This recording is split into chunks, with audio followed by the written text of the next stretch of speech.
Assalamualaikum warahmatullahi wabarakatuh. Halo semuanya, perkenalkan nama saya Lafael Purtian Ramadhani dari kelas A PGSD 2020 Universitas Negeri Jakarta. Pada video ini, saya akan membahas materi mengenai perbedaan individual dalam belajar. Sebelumnya, jangan lupa untuk like, comment, and subscribe ya. Selamat menyaksikan. Sebelumnya, apa ya yang dimaksud dengan perbedaan individual dalam belajar? Menurut Kamus Besar Bahasa Indonesia atau KBBI, perbedaan adalah perihal yang berbeda. Sementara dalam Kamus Eckholz dan Saduri, individu adalah kata benda dari individual yang berarti orang, perseorangan, dan oknum, di mana suatu lingkungan untuk anak yang dapat merangsang perkembangan potensi-potensi yang dimilikinya dan akan membawa perubahan-perubahan apa saja yang diinginkan dalam kebiasaan dan sikap-sikapnya. Jadi, perbedaan individual dalam pembelajaran dapat dikatakan sebagai perbedaan antara individu siswa yang satu dengan individu siswa yang lainnya dalam proses belajar di sekolah. Perbedaan individual disebabkan oleh dua faktor, yaitu faktor keturunan atau bawaan kelahiran dan faktor pengaruh lingkungan. Kedua faktor ini memberikan pengaruh terhadap pertumbuhan dan perkembangan bagi peserta didik. Mungkin di salah satu faktor tersebut ada yang lebih dominan, namun tetap saja kedua faktor tersebut saling mempengaruhi. Dan ternyata ini loh yang menjadi penyebab kenapa setiap individu itu berbeda. Selanjutnya yaitu 3 gaya belajar pada anak. Yang pertama ada auditori atau pendengaran, yang kedua visual atau penglihatan, dan yang ketiga kinestetik atau gerak. Yang pertama ada gaya belajar auditori atau pendengaran.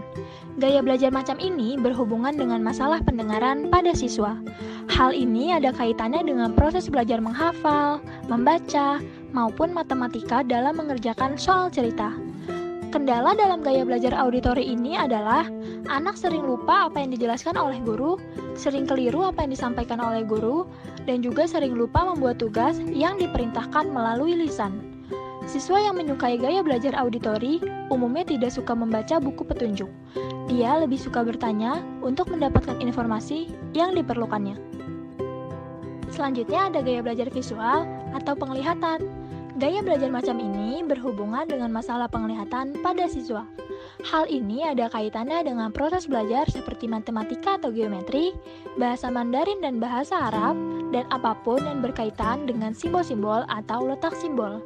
Kendala dalam gaya belajar visual seperti terlambat menyalin pelajaran di papan tulis, tulisannya berantakan sehingga tidak mudah terbaca, dan siswa yang mempunyai gaya belajar visual umumnya lebih suka melihat daripada mendengarkan. Mereka juga lebih cenderung teratur, rapi, dan berpakaian indah. Yang terakhir yaitu gaya belajar kinestetik atau gerak. Gaya belajar macam ini berhubungan dengan masalah gerak pada siswa. Hal ini ada kaitannya dengan proses belajar seperti pelajaran olahraga, menari, dan percobaan-percobaan sains. Kendala dalam gaya belajar kinestetik seperti anak cenderung tidak bisa diam. Anak dengan gaya belajar seperti ini tidak dapat belajar di sekolah yang bergaya konvensional, di mana guru menjelaskan dan anak duduk diam. Anak akan lebih cocok berkembang bila di sekolah dengan sistem active learning, di mana anak banyak terlibat dalam proses belajar. Anak tidak betah duduk lama, serta sering menundukkan kepala saat mendengarkan. Selanjutnya ada strategi guru untuk menghadapi perbedaan individual dalam belajar.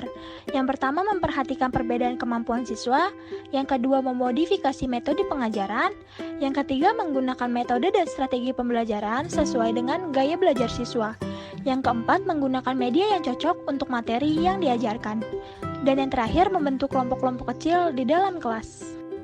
Sekian video mengenai perbedaan individual dalam belajar. Semoga video ini dapat bermanfaat bagi siapa saja yang menontonnya. Terima kasih.